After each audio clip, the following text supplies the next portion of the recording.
चाहे हो महंगी गाड़ी या फिर हो एक बड़ा सा मकान, हो एक खूबसूरत सा ड्रेस या फिर अच्छा खाना, ये हर एक चीज़ हासिल करने के लिए जो हमें चाहिए वो है पैसा। जी हाँ, पैसों के बिना हमारी ज़िंदगी बिल्कुल अधूरी है। तो फिर आज हम लोग बात करने जा रहे हैं कुंडली के एक ऐसे घर के बारे में जो हमें बताएगा कि हमारे पास कितने पैसे होंगे। तो फिर चलिए स्टार्ट करते हैं आज का वीडियो।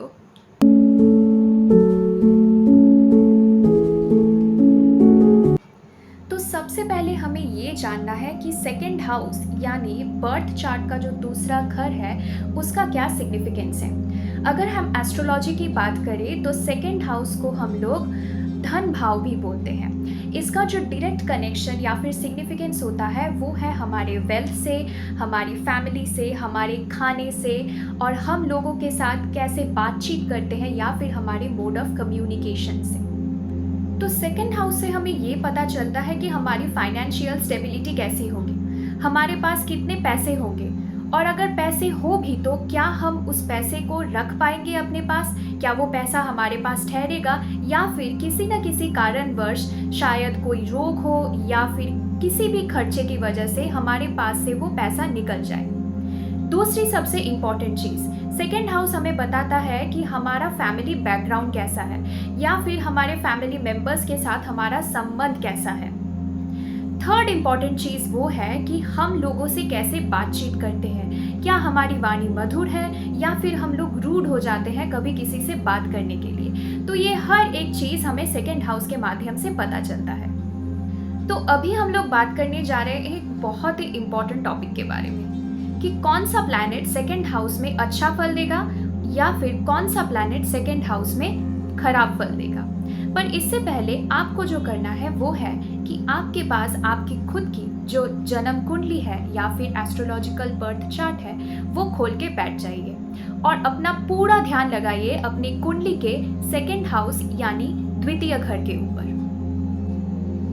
अगर आपके सेकेंड हाउस का लॉर्ड सेकेंड हाउस में ही हो या फिर सेकेंड हाउस से त्रिकोण में यानी कि सेकेंड हाउस से 1, 5 और 9th हाउस में आपका सेकेंड लॉर्ड प्लेस्ड हो तो फिर ये आपको धन योग की प्राप्ति कराता है। अगर आपके सेकेंड हाउस में बेनिफिक प्लैनेट्स यानी कि वेनस, मर्क्यूरी, जुपिटर ये सारे प्लैनेट्स बैठे हो तो ये आपको सेकेंड हाउस से रिलेटेड पॉजिटिव रिजल्ट्स देगा। ऑन द अदर हैंड अगर आपके सेकेंड हाउस में मेलिफिक प्लैनेट्स सच एज कि सैटर्न, राहु, केतु, मार्स ये सब प्लैनेट्स बैठे हो तो ये आपको सेकेंड हाउस से रिलेटेड खराब फल देने के ज़्यादा चांसेस हैं। अगर आपके सेकेंड हाउस में मर्क्यूरी और वेनस जैसे शुभ प्लैनेट्स बैठे हो तो वो आपको बहुत पॉजिटिव रिजल्ट्स देगा, वो आपकी कम्युनिकेशन बहुत अच्छी कर देगा क्योंकि मर्क्यूरी को हम लोग कम्युनिकेशन का प्लैनेट मानते हैं। ऑन द अदर हैंड आपके सेकेंड हाउस में अगर benefic planet such as Jupiter बैठा हो और वो सेकेंड हाउस का ही लॉर्ड हो तो वो उस इंसान को बहुत ही वेल्दी बनाता है और बहुत संस्कारी बनाता है। एक बहुत इंटरेस्टिंग बात, अगर आपका सेकेंड हाउस स्ट्रॉन्ग हो तो आपकी आंखें बहुत खूबसूरत होगी क्योंकि जिस भी इंसान के बर्थ चार्ट में उसका सेकेंड हाउस स्ट्रॉन्ग होता है तो उस इंसान की आंखें बहुत खूबसूरत होती हैं। और अगर आपका सेकेंड हाउस मैलिफिक प्लैनेट से भरा हुआ हो या फिर मैलिफिक प्लैनेट्स का एस्पेक्ट्स हो तो ये आपके सेकेंड हाउस को वीक बना देती है और जिसकी वजह से आप बहुत अनट्रूथफुल इंसान बन जाते हो और आपको वात रोग से भी ये पीड़ित कर सकता है।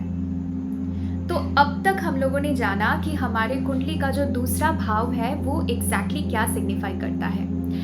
वेल्दीनेस, फैमिली, खाना पीना, कम्युनिकेशन ये सारी चीज़ें हम अपने कुंडली के दूसरे घर से देख सकते हैं। तो रेमेडी के तौर पे मैं आपको 2 चीज़ें बता सकती हूँ। पहला, एक तो हमें अपने खाने पीने को थोड़ा कंट्रोल में लाना चाहिए ताकि हम ओबेसिटी की तरफ ना जाए और जो दूसरा इम्पॉर्टेंट चीज़ है वो है कि हम लोग अपनी कम्युनिकेशन स्किल्स को अच्छा करने के लिए हम बुध देव की पूजा यानी कि मर्क्यूरी की पूजा कर सकते हैं या फिर हम गणेश जी की भी आराधना कर सकते हैं।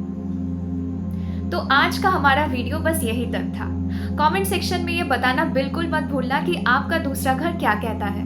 वो कौन सा प्लैनेट है जो आपके सेकंड हाउस को अफेक्ट कर रहा है।